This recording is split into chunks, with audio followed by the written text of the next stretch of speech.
Thank you for taking the time out of your busy lives.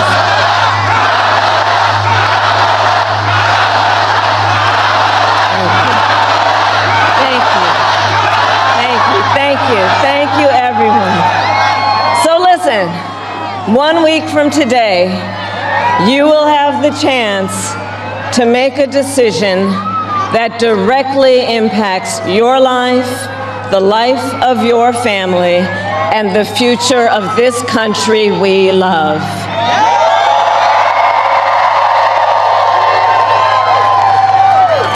And it will probably be the most important vote you ever cast. And this election is more than just a choice between two parties and two different candidates. It is a choice about whether we have a country rooted in freedom for every American or ruled by chaos and division.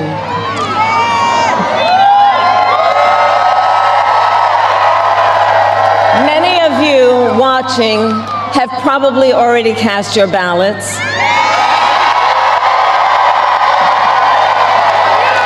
But I know many others are still considering who to vote for, or whether you'll vote at all. So tonight, I will speak to everyone about the choice and the stakes in this election. Look, we know who Donald Trump is.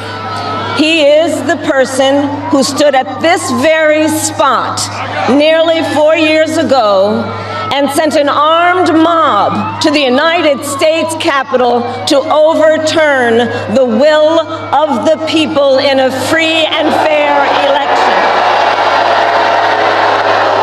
An election that he knew he lost. Americans died as a result of that attack. 140 law enforcement officers were injured because of that attack. And while Donald Trump sat in the White House watching as the violence unfolded on television, he was told by his staff that the mob wanted to kill his own vice president. And Donald Trump responded with 2 words: "So what?" America, that's who Donald Trump is. And that's who is asking you to give him another 4 years in the Oval Office. Not to focus on your problems, but to focus on his. And Donald Trump has told us his priorities for a second term. He has an enemies list of people he intends to prosecute. He says that one of his highest priorities is to set free the violent extremists who insulted those law enforcement officers on January 6th. Donald Trump intends to use the United States military against American citizens who simply disagree with him. People he calls, quote, the enemy from within. America, this is not a candidate for president who is thinking about how to make your life better. This is someone who is unstable, obsessed with revenge, consumed with grievance, and out for unchecked power. Donald Trump has spent a decade trying to keep the American people divided and afraid of each other. That is who he is. But America, I am here tonight to say that is not who we are. That is not who we are.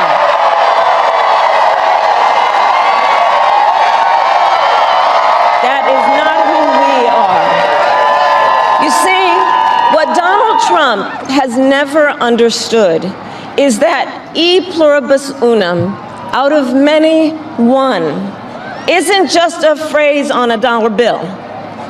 It is a living truth about the heart of our nation. Our democracy doesn't require us to agree on everything. In fact, we like good arguments from time to time. Just think of your own family, right? It's not the American way to not have disagreements. We don't shy away from robust debate. In fact, we like a good debate, don't we? We like a good debate.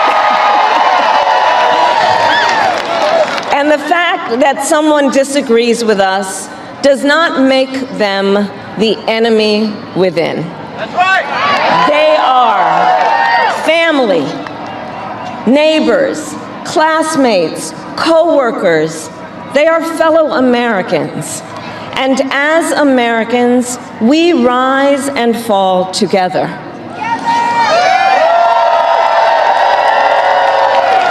America, for too long, we have been consumed with too much division, chaos, and mutual distrust. And it can be easy then to forget a simple truth. It doesn't have to be this way. It doesn't have to be this way.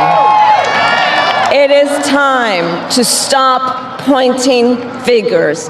We have to stop pointing fingers and start locking arms. It is time to turn the page on the drama and the conflict, the fear and division. It is time for a new generation of leadership in America.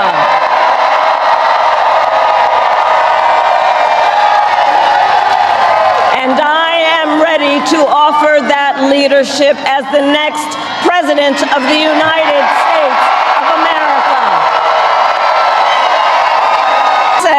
Let me say, I recognize this has not been a typical campaign. Even though I've had the honor of serving as your vice president for the last 4 years, I know that many of you are still getting to know who I am.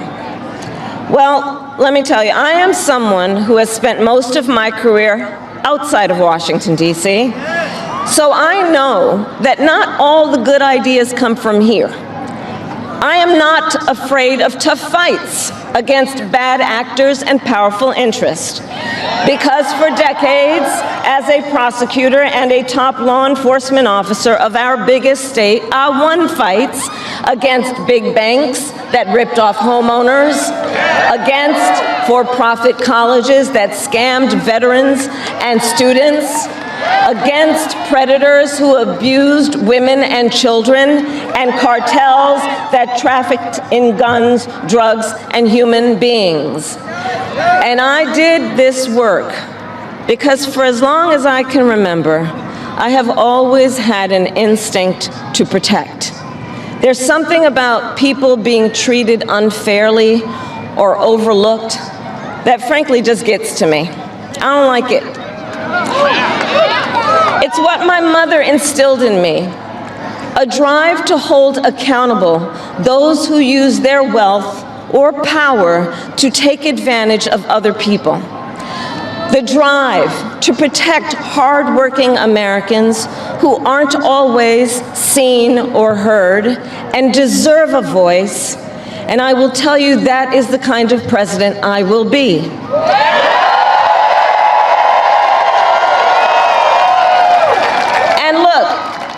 I'll be honest with you, I'm not perfect. I make mistakes, but here's what I promise you.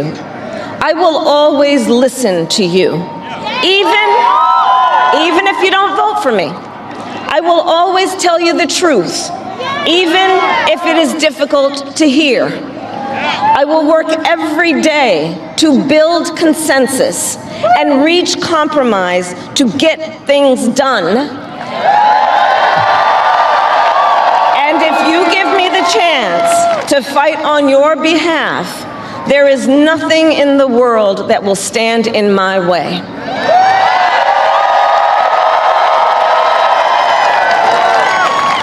So look, in less than 90 days, either Donald Trump or I will be in the Oval Office. Okay? On day one,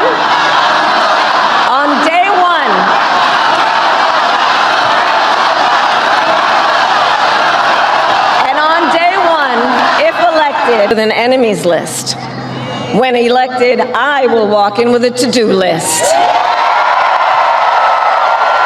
full of priorities of what I will get done for the American people. And I will work with everyone, Democrats, Republicans, and independents, to help Americans who are working hard and still struggling to get ahead.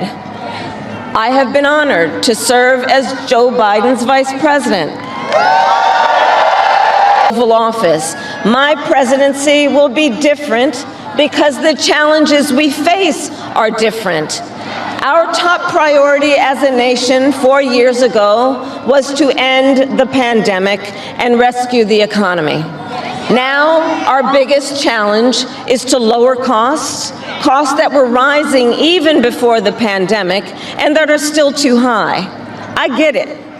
I still remember our mother sitting at that yellow Formica table, late at night, cup of tea in hand, a pile of bills in front of her, trying to make it all work. And I've heard from so many of you who are facing even greater financial pressures. Donald Trump's answer to you is the same as it was the last time. Another $1 trillion in tax cuts for billionaires and big corporations. And this time, he will pay for it with a 20% national sales tax on everything you buy that is imported. Nearly $4,000 more a year.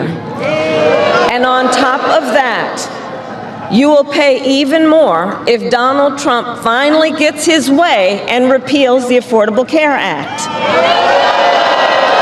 which would throw millions of Americans off their health insurance and take us back to when insurance companies had the power to deny people with pre-existing conditions. Well, we are not going back.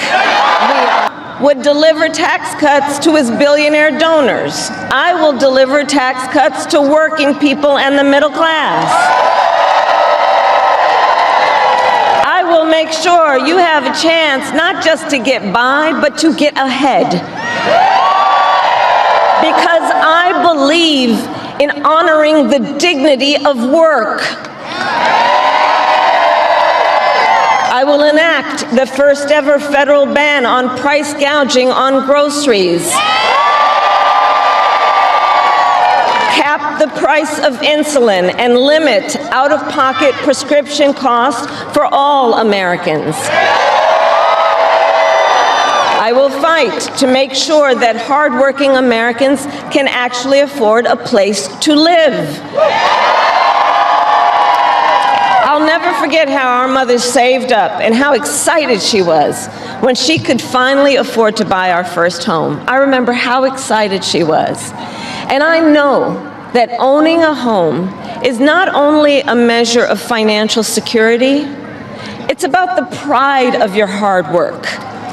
And as president, I will fight to help first-time home buyers with your down payment, take on the companies that are jacking up rents, and build millions of new homes. Build enough housing, enough with the excuses, I'm going to cut the red tape, and work with the private sector and local governments to speed up building and get it done. And the cost of housing isn't the only financial pressure on middle-class families. I have met so many young people who have a natural desire to parent their children well, but not always the resources to do it. So I'll fight for a child tax credit to save them some money, which will also lift American children out of poverty. I'll work to lower the cost of childcare, which is out of reach for too many working families today. And for too many people in the sandwich generation who are raising young children and taking care of a parent, juggling all of it is extremely difficult. You know, I took care of my mother when she got sick, cooking food that she had a taste for, finding clothes that would not irritate her skin. And understand as I do, that caregiving is about dignity. It is about dignity. And currently, if you need home care and you don't have some money to hire someone, you and your family need to deplete your savings to qualify for help. That's just not right. So we're going to change the approach and allow Medicare to cover the cost of home care so seniors can get the help and care they need in their own homes. Look, I believe that when people have worked hard their entire life, they deserve to retire with the benefits they have earned. And I believe in the fundamental freedom of Americans to make decisions about their own bodies and not have their government tell them what to do. Took away from the women of America. Today, 1 in 3 women in America, think about it, 1 in 3 women in America lives in a state with a Trump abortion ban, many with no exceptions even for rape and incest. The idea that a woman who survives a crime of a violation to her body should not have the authority to make a decision about what happens to her body next, that is immoral. That is immoral, and Trump's not done. He would ban abortion nationwide, restrict access to birth control and put IVF treatments at risk, and force 2025. And read the plans for yourself. And look, I think we all know one does not have to abandon their faith or deeply held beliefs to simply agree the government should not be telling her what to do with her body. Restore reproductive freedom nationwide as President of the United States, I will proudly sign it into law. Proudly. And look, on another subject, politicians have got to stop treating immigration as an issue to scare up votes in an election. And instead treat it as the serious challenge that it is that we must finally come together to solve. I will work with Democrats and Republicans to sign into law the border security bill that Donald Trump killed. When I was Attorney General of a border state, I saw the chaos and violence caused by transnational criminal organizations that I took on. And when I am president, we will quickly remove those who arrive here unlawfully, prosecute the cartels, and give Border Patrol the support they so desperately need.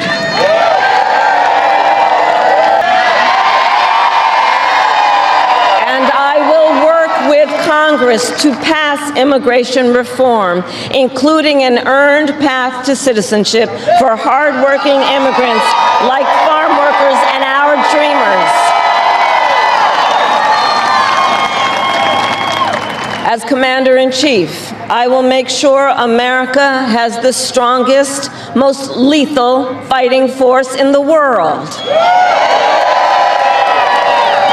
Donald Trump, on the other hand, has shown his contempt for our nation's heroes, calls them suckers and losers, called a 4-star Marine general a, quote, lowlife. I will always honor, never denigrate, the service and sacrifice of our troops and their families, and fulfill our sacred obligation to care for them. I will strengthen, not surrender, America's global leadership. And I will stand with our friends because I know that our alliances keep American people safe and make America stronger and more secure. Look, world leaders think that Donald Trump is an easy mark, easy to manipulate with flattery or favor. And you can believe that autocrats like Putin and Kim Jong-un are rooting for him in this election. I will always uphold our security, advance our national interest, and ensure that the United States of America remains, as we must forever be, a champion of liberty around the world.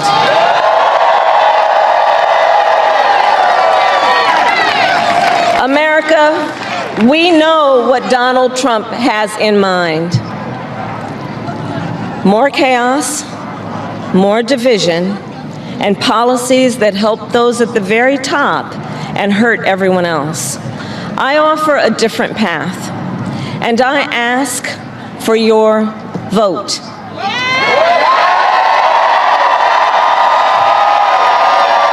And here is my pledge to you. I pledge to seek common ground and common sense solutions to make your life better. I am not looking to score political points. I am looking to make progress. I pledge to listen to experts, to those who will be impacted by the decisions I make, and to people who disagree with me. Unlike Donald Trump, I don't believe people who disagree with me are the enemy. He wants to put them in jail. I'll give them a seat at the table.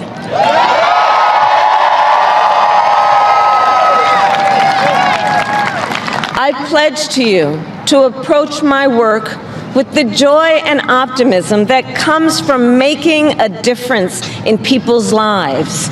And I pledge to be a president for all Americans. And to always put country above party and self.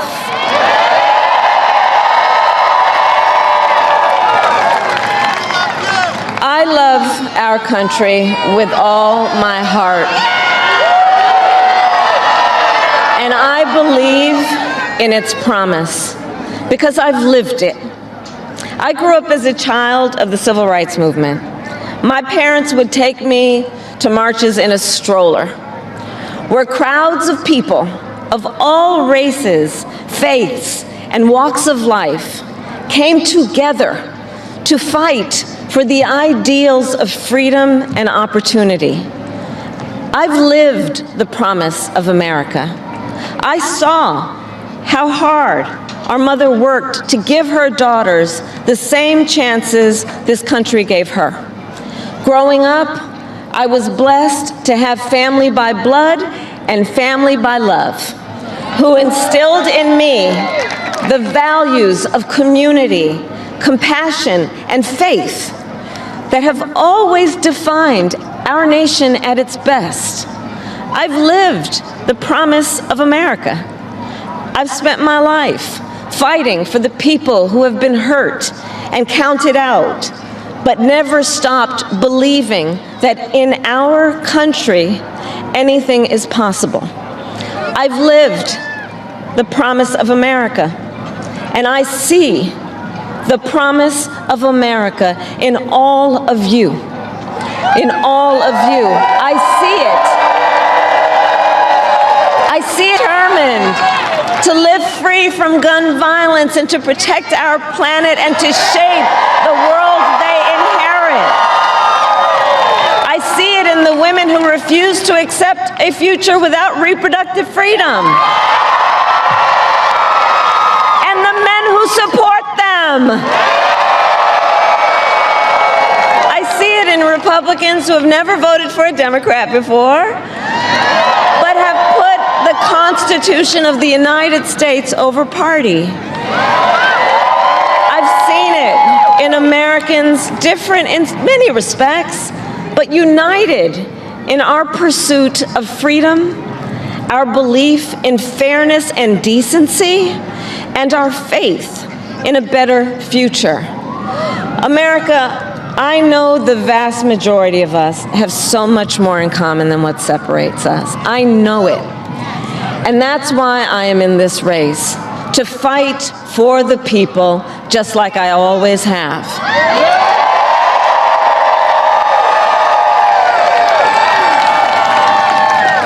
Nearly 250 years ago, America was born when we wrested freedom from a petty tyrant. Across the generations, Americans have preserved that freedom, expanded it, and in so doing, proved to the world that a government of, by, and for the people is strong and can endure. And those who came before us, the patriots at Normandy and Selma, Seneca Falls and Stonewall, on farmlands and factory floors, they did not struggle, sacrifice, and lay down their lives only to see us cede our fundamental freedoms. They didn't do that only to see us submit to the will of another petty tyrant. These United States of America, we are not a vessel for the schemes of wannabe dictators.